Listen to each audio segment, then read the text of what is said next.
بسم اللہ الرحمن الرحیم۔ محترم سامعین،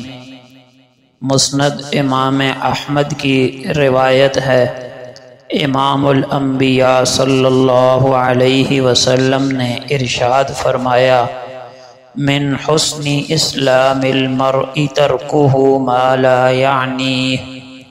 یعنی کسی بھی شخص کے اسلام کی خوبی یہ ہے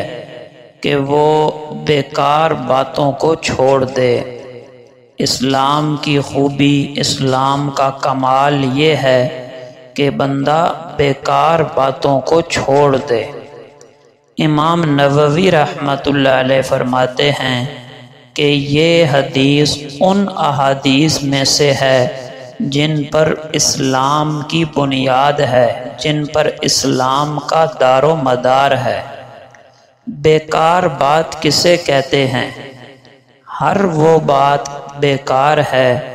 جس کی نہ کوئی دینی ضرورت ہو، نہ کوئی دنیاوی ضرورت ہو۔ ہر وہ کام اور ہر وہ بات جس کا نہ کوئی دینی اور اخروی فائدہ ہو اور نہ ہی کوئی دنیاوی فائدہ ہو،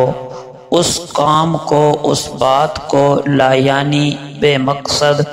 اور بیکار بات اور بیکار کام کہا جاتا ہے۔ امام غزالی رحمۃ اللہ علیہ نے احیاء العلوم میں بڑی پیاری تعریف کی ہے بے فائدہ گفتگو کی۔ فرمایا، بے فائدہ گفتگو اس کو کہتے ہیں کہ اگر تم وہ بات نہ کرتے، اس سے رک جاتے تو کوئی گناہ نہیں ہونا تھا اور نہ ہی کوئی نقصان ہونا تھا، بلکہ امام غزالی نے تو یہاں تک فرمایا کہ اگر تم اپنی مقصودی بات ایک جملے میں کہہ سکتے ہو لیکن اس کے باوجود دو جملے کہتے ہو، تو انہوں نے فرمایا کہ یہ دوسرا جملہ بھی ضرورت سے زائد ہے اور یہ بھی ناپسندیدہ ہے۔ ایک بزرگ کا واقعہ بھی نقل کیا ہے امام غزالی نے، ربیع ابن خیثم رحمۃ اللہ علیہ، کہ انہوں نے 20 سال تک فضول گفتگو نہیں کی، لیکن مشق کیسے کی؟ فرمایا، وہ اپنے پاس کاغذ قلم رکھتے تھے، جو بھی گفتگو کرتے اسے کاغذ پر نوٹ کر لیتے، پھر رات کو اپنا محاسبہ کرتے،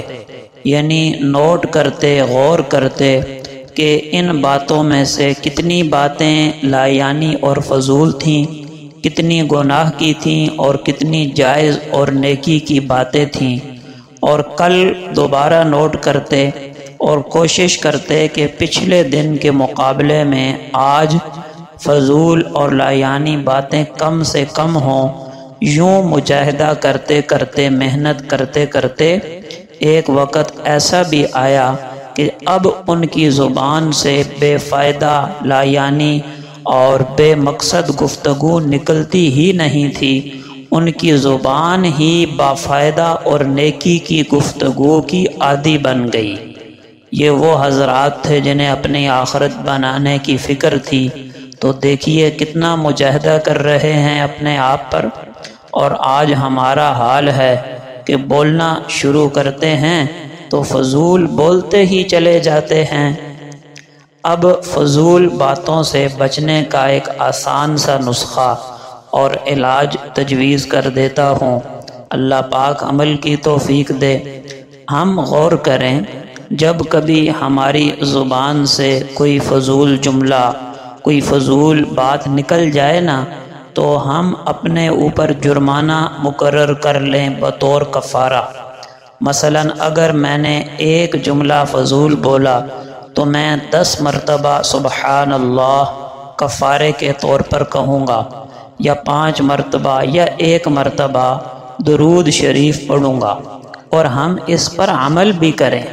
جو ہی فضول جملہ زبان سے نکلے اور ہمیں احساس ہو کہ غلط جملہ بول دیا،